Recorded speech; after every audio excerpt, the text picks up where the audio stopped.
stretch for post-workout after having done all these squats and push-ups and all sorts of fun things. This will be a great little sequence to memorize, to open up all areas of the hips, to stretch the quads, hamstrings, and back, etc. So we are going to start with 1 foot forward and 1 foot back. Our back knee is going to be on the ground, toes are untucked.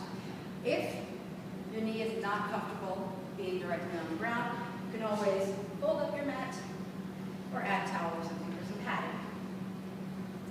But you want to make sure that your hip, your back hip, is slightly ahead of your knee, so you're not directly on the kneecap. And this already starts to stretch through the hip flexor on the back leg. We're going to put a block in front of the back leg in case the floor seems far away or in case you need help balancing. Our first stretch is simply for the hip flexor. We are going to take this stance, 1 foot forward, 1 foot back. The knee, just like in our warriors, is directly forward, aiming over the second and third toes. I want to take my pelvis and tilt it up. So I want to take my tailbone down, turn my hip bones up, as if I want to pull my abs into my rib cage. So it's like I'm doing a crunch right here. My pelvis lifts up, my abs are controlled and tight. This gives me a stretch through the hip flexor in the front and side. If I want to add a shoulder stretch to it, which we often do, once your balance is okay, take hands behind the back. Interlace the fingers, straighten the arms, and lift your chest up to the ceiling. The key word in this pose is up. We're always thinking up and forward, up and forward, up and forward. We're not trying to bend back because that hurts your back. We want to think forward and up with the hips, forward and up with the chest, and then the head can relax back and down. If this is uncomfortable for breathing, just keep your head moving straight ahead. But your shoulders are rolled back and down. From here, we're going to add a stretch for the quads. You're going to release the hands, put one hand on top of your block. Your free hand is going to reach back and grab your foot. And you can use a towel or a yoga strap or anything that's handy if your arm is not long enough to reach your foot. From here, hand on the block, press the hip forward, your left hip in this case, and pull your right hip back so your torso is aiming towards the side wall. Here I want both shoulders relaxed and my chest lifted up and open so I can breathe comfortably.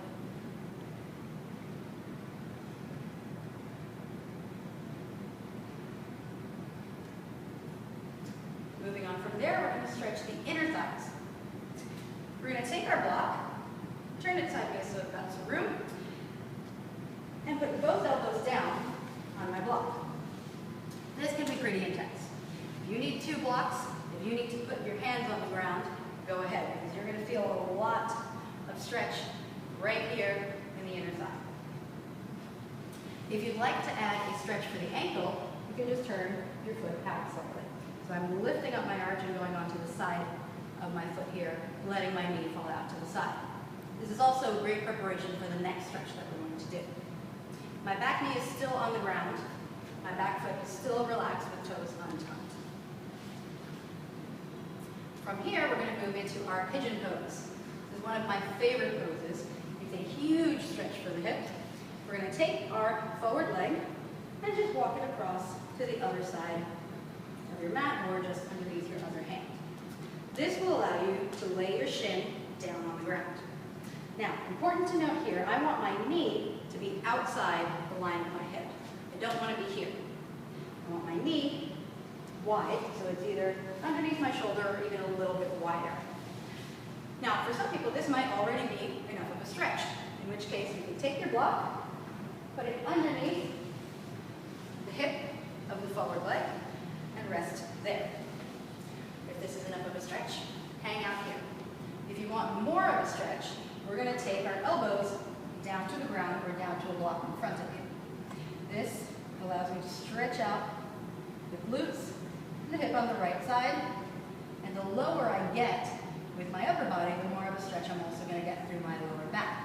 So if this is okay and I want more of a stretch, I'm going to extend my arms all the way out and put my hand on the floor or on a block, if that's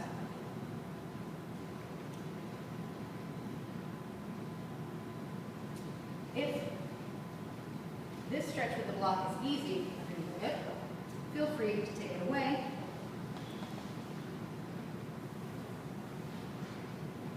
and let your hip reach for the ground.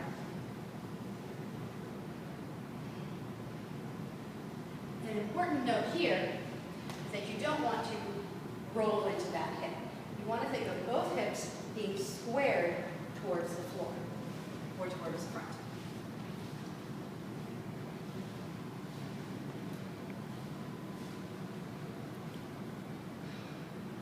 From here, if I don't hit my blocks, I'm going to bring my block back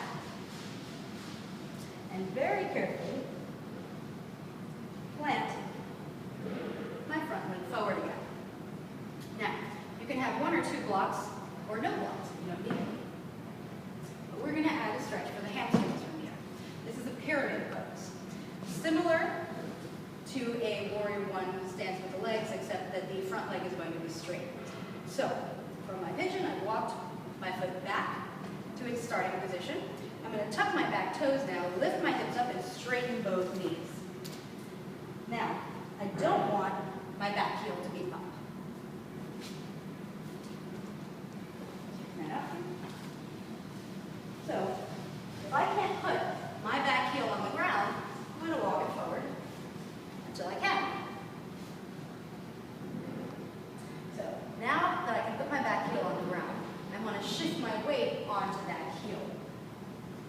The more of my weight I can put on my back heel, the more of a stretch I'm going to get through my front hamstring. Just like in pigeon pose, I want my hips to be squared. So I'm not sinking into this side.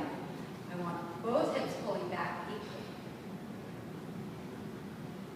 If you want to add a stretch for the calves, pick your toes up and shift more weight into your front leg.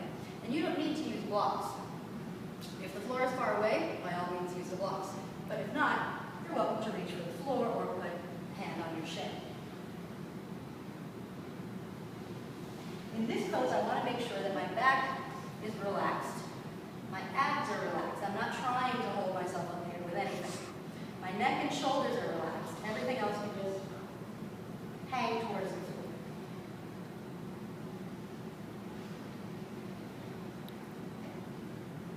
From here, we're going to close our feet and switch sides. So now the right knee is going to step back. Untuck the toes, back knee on the ground, hand on the block if necessary. And we're going to start the whole sequence over again on the other side.